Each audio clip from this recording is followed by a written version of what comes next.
كل سنة وانتم طيبين. طريقة عمل الفول المدمس. دلوقتي انا جبت الفول ده، في فول مستورد كان عندي، وعندي الفول البلدي.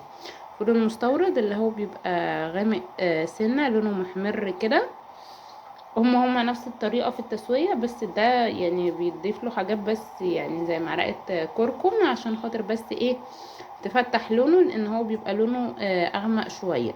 لكن الفول البلدي العادي اللي هو بتاع التدميس اللي هو الفاتح ده، مش شرط تحطي له كركم، ممكن تحطي له بس ايه، شوية عدس بس عندك، بيبقى كويس. بصوا انا نقعاه قبليها في ليلة في مية، فعشان خاطر كده بصوا متضاعف حجمه اهو، بتلاقي الفولية كبرت كده معاكي.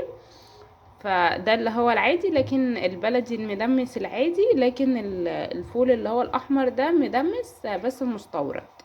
تمام. وعندي هنا كمان الفول المدشوش اللي هو بتاع الطعمية، هاخد منه حبة برضو صغيرين نحطهم على الفول. هما الاتنين هيتعملوا بنفس الطريقة، بس البلدي هخليه في حلة، والمستورد هعمله في حلة تانية. يلا بينا. كده اهو حطيت الفول على النار عندي، وهحط شوية من العدس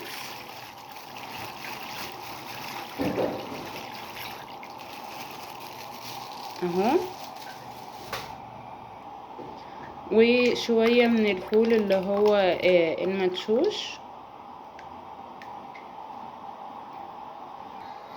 انا كده حطيت العدس، وحطيت حبة فول مدشوش وحبة العدس، وحطيت كمان بشرت كده جزراية صغيرة عشان تفتح اللون، عشان اللون المستورد زي ما انتم شايفين بيبقى غامق شوية. فيعني ان شاء الله يطلع حلو، عشان اول مرة اعملها المستورد بصراحة. فهسيبه بقى على النار، انا معلية عليه ياخد، بس اول ما يغلي هوطي عليه شمعة. وكده الفول يعني بقاله حوالي ساعتين على النار.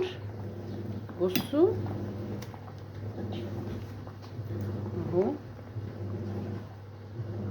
يعني عايزه اقول لكم اللي هو استوى اهو. بصوا مش عارفه هو واضح في الكاميرا ولا لا، بس هو استوى خلاص. تمام. عشان خاطر بقى لون الفول برضو يبقى فاتح معاكي، ويكون زي اللي انت بتجيبيه من بره بالظبط. ممكن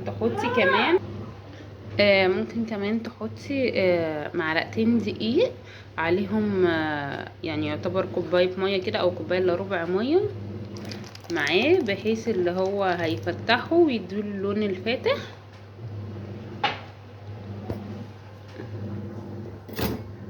اهو كده. هقلب بقى كل ده كده معاه، بحيث ان الدقيق مع الميه كده يختفي خالص، ويبقى دايب خالص، بحيث ان الفولية ما تغمقش عن كده، عشان ده المستورد. اما بقى بالنسبه للبلدي اهو على النار اهو، بصوا الفولية بتاعته فاتحه، مش محتاجه اي حاجه. يعني بصوا البلدي عامل ازاي، والتاني اللي هو المستورد باين طبعا في الكاميرا، اللي هو اغمق منه، اللي هو بيبقى لونه محمر كده شويه، بس هو لونه فاتح بالحاجات اللي احنا عملناها سوا. هستنى عليه بقى دقيقتين كده، وبعدين هو خلاص استوى، هقفل عليه واسيبه يبرد، عشان بعد كده ايه هنشوف هنعمل فيه ايه. رجعت لكم تاني بعد ما الفول ما استوى. بصوا بقى الفولية طالعة فاتحة ازاي، وجميلة قوي بصراحة، وزي اللي احنا بنجيبه من الراجل واحسن. وكمان باين عليها اللي هي مستوية اهي. بصوا انا عايزة اوريكم واحدة اهي، بصوا مستوية ودايبة خالص. آه يعني بصراحة ده جميل. ده البلدي، المستورد اغمق من كده، ده اللي هو البلدي. فانصحكم ان انتوا تجيبوا الفول البلدي ده، بيبقى طالع حلو قوي. انا بصراحة بطحنه في الكبة. تمام. لو انت عايزة بقى تعبيه يعني حب، انت حرة. بصوا ده كده لو هو اتعبى حب اهو، تبقى الفولية كده بفولتها. الفولية اللي هي الغامقة دي اللي هي كانت المستوردة، لكن الفاتحة دي اهي، الفاتح ده كده كله اللي هو البلدي اللي انا لسه موريهولكم. تمام.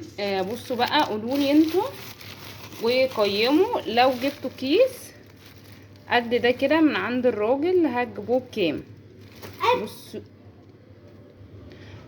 قولوا لي بقى انتوا لو جبتوه، بصوا قد ايه ما شاء الله اهو. بصوا يعني بيتهيألي كيس زي ده من عند الراجل دلوقتي ما يقلش عن 20 جنيه او 15 جنيه. بصوا بقى انا عبيت ما شاء الله كمية قد ايه اهو.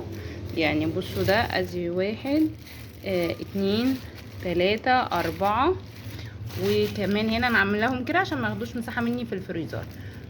5 6 7، طبعا غير الاكياس دي اللي هو 8، ودي 9 10 11 12، ودي 13، ولسه هنا وده اللي هو الحب اللي انا قلتلكوا عليه، ولسه هنا الكمية دي كده لسه انا ما عملتهاش، يعني لسه ما ضربتهاش اهو. لسه مش عارفه اشيلها كده حب ولا هضربها، عشان انا شايفه اللي هو الحب بصراحه بيبقى تقيل على المعده، فهفكر ان انا هضربها. هجيب الكبه عادي وهضربها. ده اهو الطبق بعد ما افضي فيه هنا الاول عشان هو طبعا سخن، وبعدين بعبيه في الكاس عشان ما يتفاعلش معاه. قولوا لي بقى انتوا دلوقتي ده كده طبعا اوفر لكم. يعني انا عامله كيلو ونص من الفول. ما شاء الله مطلع اهو 13 كيس، ولسه في تاني في الحله، يعني ممكن يخش له مثلا في 20 كيس او اكتر.